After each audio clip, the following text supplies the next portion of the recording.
How will all of this impact Chris Christie's chances if he decides to run for president? He's one of the GOP's biggest stars who grabbed the national spotlight not only with his blowout re-election win in a blue state, but with his incredibly unique style. Here's Jonathan Karl. No problem with $1. Chris Christie is the most intriguing and colorful person in politics today.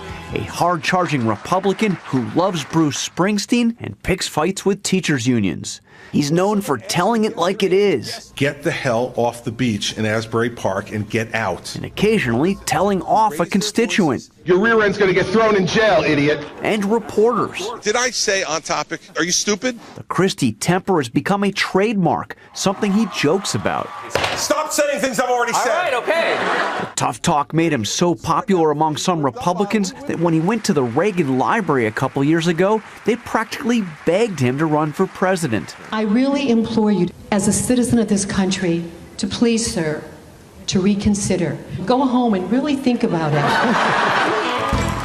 He was the keynote speaker at the Republican convention, and yet he's also Barack Obama's favorite Republican.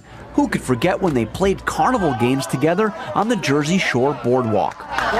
Christie was first asked about the George Washington Bridge allegations last month. His bombast was on full display. But I actually was the guy working the cones out there. You really are not serious with that question. When the facts came out, a different Christie, one we hadn't seen before. I am sad to report to the people of New Jersey that we fell short. Contrite for the most part, apologetic, avoiding the kind of indignant denial that has backfired in scandals ranging from Bill Clinton's I did not have sexual relations with that woman to Lance Armstrong. I have never doped. That's crazy. I would never do that. And Anthony Weiner. This is a Twitter hoax, a prank that was done. I'm the victim of it. And where others ran away from the cameras and avoided questions, Christie answered and answered for nearly 2 hours. And John joins us now, and also here to talk about how Governor Christie performed in that press conference and what he should do now. The superstar crisis manager who was the inspiration for the Olivia Pope character on the hit show Scandal, Judy Smith. Welcome to you both. Thank you. Judy, I want to ask you first. The one word I've heard in the last couple of days that wasn't the first day is the word cover-up. No, nothing to show that Chris Christie did that, but lots of talk about staff and others doing that. How does he get beyond that? Yeah, I think he did a good first step. I think the press conference, he did a great job. He set the message narrative at the top. He apologized. He took responsibility. He made some swift actions. And I like the fact that he was able to make sure that he apologized to the mayor, and he did all of those things in one day. I think now what he does is he focuses on governing. He was very strong in pointing out during the press conference, I think, that this is not the way that he governs. This is an isolated incident. So constituents, please judge me on the totality of the circumstances. Yeah. John Karl, you're watching this. You've covered a lot of scandals, and some of them haven't gone so well, as you know, in the end. So you look at this, you listen to what Judy says. What's your take? Well, first of all, I mean, we've certainly had scandals that are more salacious. We've had scandals where people have used state power to enrich themselves, to reward their friends, enrich their friends. This is the first time I've seen, I've personally covered a scandal where there's been the use of state power to intentionally make people miserable, to make constituents, which is what I was trying to get at with Mayor Giuliani. And you know, it all comes down to the underlying facts, right? Certainly, this was a pretty masterful performance at this press conference. But if there is anything that ties Christie to this decision or shows that he knew about this earlier, you heard it from Rudy Giuliani himself saying that Christie's done if he knew about this. I want to go to the who he is and the man he is and the bully image. Let's play something from that press conference, and then we'll get your reaction to it, Judy. All right. Your critics say this reveals that you are a political bully, that your style is payback. Are you? I am who I am, but I am not a bully. Not a bully. Now, you can call it aggressive, you can call it assertive.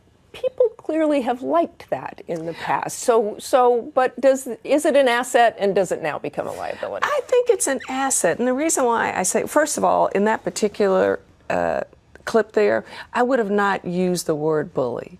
It was repeating the negative, and it felt too on the nose for me. I do think that his reputation is based on that straight shooter, speak what I'm thinking, tell it what I feel, and those things have helped him. I think in particular in crisis situations where you are trying to bounce back, and as we talked about earlier, moving beyond the crisis, the thing that really helps is whether you have goodwill and a reputation. And I think with him, those two things are going to be helpful to him in trying to push past that, because he does have a reputation of integrity and honesty. But you never repeat the negative. No, I am you not don't. A crook. Right, I am not a witch. That's exactly right. I didn't kill my wife. I didn't beat my wife. And, the next day you saw a lot of the headlines say, I am not that clip was over Billy. and over again. Yeah, no, absolutely. So both of you quickly, where will this be in 6 months, and how would you say he should handle this in 6 months? Does he stop answering questions in 6 months and hope this goes away? I think that he should stop answering questions. We have to see what the investigation reveals, and he just has to move past it. As long as there's nothing that contradicts what he said in the press conference, and hopefully there's no... Does it end in 6 months, John? The underlying facts are more important than how he handles the communication strategy. Did he know? The big question I have, what about Bridget Ann Kelly, the staffer that he has thrown under the bus, called an idiot, stupid? She's going to have her time to talk. Yeah. What is she going to say? Yeah. She'll ask your advice. Quickly, she might. The one thing I will say, and we're talking about this, the thing that is so different about this scandal is it's traffic. What people don't think about their commute every single day.